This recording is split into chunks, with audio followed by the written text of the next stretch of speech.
Yo, what's going on, guys? This is Miasin and welcome to my Orcust deck profile. So as you can see, it's pretty much a combo-ish version of Orcust. It's not like the old school, well, I mean the old school, the one that played like Striker and stuff, and before that, it's, yeah, obviously Mermaid is no longer a thing. So now we actually take advantage of Needle Fiber, Link Cross, the Scrap Wyvern actually, with Scrap Golem and Scrap Recycler. So we're trying to mill as many like machines as we possibly can and then explode from there. But yeah, no, actually, there is not much that I want to say before I start. So once again, if you can actually subscribe if you don't want to miss any of my new videos, that would be very much appreciated, because I do invest a lot of time into these videos and I try to upload daily. So yeah, but anyways, without further ado, let's just jump right into it. So 3 copies of Mech Knight Orcust Gearsu, which is by far the most obvious thing. I mean, it's the one card that gets you the farthest, I want to say, like single-handedly. It's 2 interruptions on its own, so once again, if you haven't watched the combo video, the link will be in the description box below. And then we also played 3 copies of Scrap Recycler, which is basically the same, but if you actually have a card to pop with the Scrap Wyvern, you can actually do much more. And then like, it's actually like 6 interruptions, which is ridiculous. But also, you can make 7 interruptions. So with like an extra like Buster Lock, if you just have like Gearsu or probably just any other Orcust monster that you can summon, because you do have access to that Brass Bombard since you can summon it off of Needle Fiber. So as long as you can actually special summon a monster off of that, you can actually make Union Carrier, then get the Buster Lock. So that's very disgusting. And then of course, unfortunately, the one Scrap Golem, you do need to play the brick. But hey, whatever, it's not the end of the world, I guess I want to say. Like, the Orcust cards are pretty much all bricks when you think about it. Like, if you don't draw them in, like, good ratios, they're very bad. So, you know, might as well just fit the theme of the deck and play cards that are, like, just as good and bad at as the Orcust at the same time. So yeah, 2 Olion, this is very interesting. So, I actually kind of like this card. Especially since I'm playing El Mirage now, I can just normal summon it, make El Mirage get another monster on the field. And that's actually kind of good. And also, one very hidden effect of Olion is that you can actually banish it from the grave and instantly normal summon like a Mecha Phantom Beast from your hand. So it's shockingly very good if you draw 2. You'd actually make Needle Fiber and you have another monster on the field. So yeah, no, don't sleep on multiple copies of Olion. It's pretty good. I mean, as long as the card is legal, of course. Then, you know, when Konami is going to destroy this card, forget it. So yeah, take advantage of it while you can. Dark Grapher, of course, I don't want to play Armageddon Knight. I'm already playing way too many normal summons. I mean, 6 is quite good. But as you can see from, once again, as you saw from my combo video, drawing these 2 is actually not a brick. You start by normal summon Scrap Recycler, and then you have the Brass Bombard in your grave, and you banish it to summon Mech Knight Orcust Gearsu, and then you send something. So Gearsu would not be your normal summon, it would be Scrap Recycler. And another really important thing about Scrap Recycler is that it has 1900 attack, which is less than 1000 or less. Basically, it's a target for El Mirage, so if you draw this with World Legacy Succession, you can pretty much play through an interruption, because this is not once per turn. As long as you can keep summoning it, and it doesn't miss timing, you can keep sending cards to the grave. So very disgusting, and that's one of the reasons why I play El Mirage. Once again, if you don't want to play, I mean, if you don't want to play El Mirage, actually, you can just play like 3 Galatea, but whatever. And then 1 Jet Synchron, it's part of the combo, but if you want to play multiples, you also can. It does have very good synergy with Orcust Nightmare, because not only is it a really good discard card, but also Orcust Nightmare really wants to be in the grave, not really in the hand. So yeah, unless of course you're trying to special summon it with Brass Bombard, in which case it's very respectable. So yeah. And then Buster Lock, of course, the Dragon Buster Destruction Sword, Jesus. And then the 3 Dangers, of course, 2 World Legacy World Wand.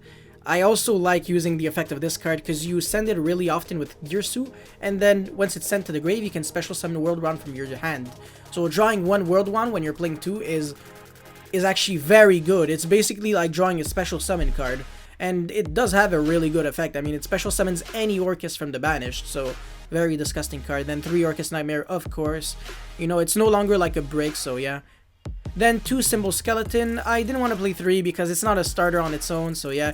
Brass Bombard is like a pseudo starter. It does nothing single-handedly, but if you draw Brass Bombard with literally any other Orcust card, it's like very, very good. So yeah, and also it's part of the combo, which is like pretty much the reason why you can't just play 1, unless you're like, you don't mind summoning from the hand. But like, I want to be able to summon from the deck, and you know, if I draw this and I just discard it for Jet Synchron, it's not the end of the world.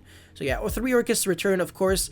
You benefit off of playing multiple Orcust and World Legacy cards. This is the reason why you want to play 3, just so you can dig into your power normal summons, or you can dig into your side deck when you're going second, so it's very important. You know, if you play Dark Ruler no more, then yeah. By the way, you can play Dark Ruler no more if you want to. You can swap Infinite for Dark Ruler no more. I was actually just gonna say that. And Called by the Grave technically can and cannot be called by the grave. When 3 tactical talents will come out, you can play that card, even though I'm not a big fan of it, but you can play 3 tactical talents instead of that. Or you can play like Crossout Designator, but that would force you to play like 1 Nibiru, 1 Didicro, 1 Ash, 1 Called by the Grave, and like 1, I mean, not Skullmeister, but you understand what I'm trying to say. So yeah, you gotta play like 1 of every card that hurts you, just so you can always counter it. And then you just gotta pray that you don't actually draw the card, because you have to banish from the deck, so that's very bait. And then Monster Reborn, Foolish Burial, super obvious. I mean, if we're already playing World Legacy Succession, you know, that's obviously like just a given. 1 Crescendo and 1 Babel, so yeah, moving on to the extra deck. I'm only showing 1 Martial Metal Marcher, even though the combo did use 2. I feel like it was more of a flex than anything else, because the combo technically doesn't need to go into like Martial Marcher. You can just link off the Needle Fiber and just call it like quits with 3 negates Appaloosa, which is enough, by the way. It was just like a flex, so one Martial Marcher is like definitely the bare minimum though, so make sure you do play 1. You can also play Formula Synchron for a free draw, so that's also another thing that you can keep in mind. 2 Dingirsu just for safety, of course, Appaloosa, Unicorn, Lib, very important, because once again, you send World Wand extremely often to set the World Legacy Succession, and Lib is actually one of your interruptions, by the way, because you technically really don't need Unicorn in this deck.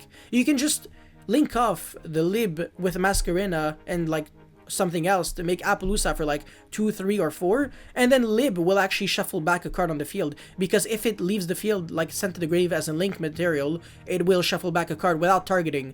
So it's also an out to Dragoon. It does actually really disgusting things. So yeah, Lib is actually a broken card. Galatea, once again, if you want to play 3, you might actually potentially be able to cut the El Mirage, so it's not the end of the world. And if you don't want to play the scrap package, then also that's another card that you can cut if you want. And also it would cut 4 cards from the deck and potentially more cards, so you can play like, I don't know, like 3 Jet Synchrons. Tuning is a very good one. You can actually RNG and mill an Orcust, which is super adorable. So yeah, Needle Fiber, of course, once again, involved in the combo. Union Carrier, ever since Harp Horror was banned, you can't really set, like, equip, like, Orcust Nightmare, send Harp Horror, and then like banish, like send 1 and then revive back Orcust Nightmare, or like Harp Horror or whatever.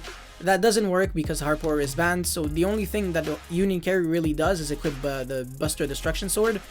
But you know, it's still a good card, so whatever. And then Masquerena, of course, nothing changed. Link Cross involved in the combo, and Link Kuribo. It's, oh, by the way, you can play Relinquished Anima. That one is also very, very good. The only reason why I'm not playing the Relinquished Anima is because sometimes the Link Cross tokens, you actually need to like send 1 of them from the field to the grave, so you can actually summon back your Link Kuribo. But if it doesn't really come up for you, you can actually just play Relinquished Anima, because it's also just 1 level 1 monster, but that isn't a token, and also you can actually not use the effect to, like, you know, special summon it back from the grave and stuff like that, but it does have a very relevant effect. And if people are stupid and don't actually know how to position their columns correctly, you will actually probably steal a win with that, so yeah. And then for the idea section, really fast, Ash, DD Crow if you want to. Once again, I already explained the Crossout Designator. Boral Savage is a really interesting one, because you can use Martial Metal Marcher with Scrap Golem, which is 3+5, or you can use Brass Bombard with Orcust Nightmare. And it is a dark, so even under the lock, you can still summon Savage. And then, you know, it's very easy to just equip, like, Needle Fiber and stuff like that, so you always pretty much have, like, Link monsters in the grave, because you can link off a Link 2 for, like, a Link 1 Link Cross, and then that's already the Link monster in the grave. You didn't have to, like, link off, like, too hard for, like, a Link 4 already, so, yeah. Zero Boros, that's also a very good IP Masquerena target, alongside with Trisbania. Boral Sword is very, very good. Technically, you could/should play it, but it's so easy to kill in this deck that I don't feel like that's, like, problem number 1. So yeah, another very good card is Access Code Talker. It should be here. Access Code is super disgusting, and you have a lot of flavor cards here, so it's very easy to pop like 2 to 3 cards. So yeah, Phoenix is also like another one of those cards that I really, really wanted to play. I just didn't really know how like relevant it was, because going second, you might as well just push through the board naturally instead of like trying to like force your way through through like random RNG cards. You like sometimes they're just bluffs or like Waking the Dragon and stuff like that, so you do feel like stupid if you just pop like something that had no value. So just going for your combo is like a better way like to, you know, like push, you know, like it's better, for example, when you're going second back in the days, to make Electrum to like bait a Widow Anchor than to make Tornado Dragon, because if it wasn't like a Widow Anchor, then the Tornado Dragon maybe pops like an afterburner that was like just a bluff. Whereas Electrum, if the opponent had a bluff, like you would just straight up OTK. So that's like my philosophy behind not playing Phoenix. It's pretty much the same thing.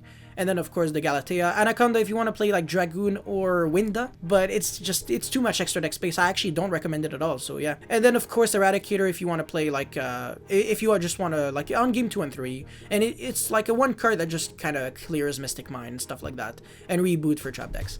So that's pretty much all I had to say, honestly. If you have any comments or feedbacks, make sure you actually leave them in the comment section, and I will probably just give you a return on have a nice conversation with you. And I will be uploading the test hand video tomorrow as well, by the way, so make sure you are tuned in for that. And yeah, that's pretty much all I have to say. Once again, subscribe to the channel if you don't want to miss any of these videos, and yeah, that is pretty much it. Yasin is signing out. Peace.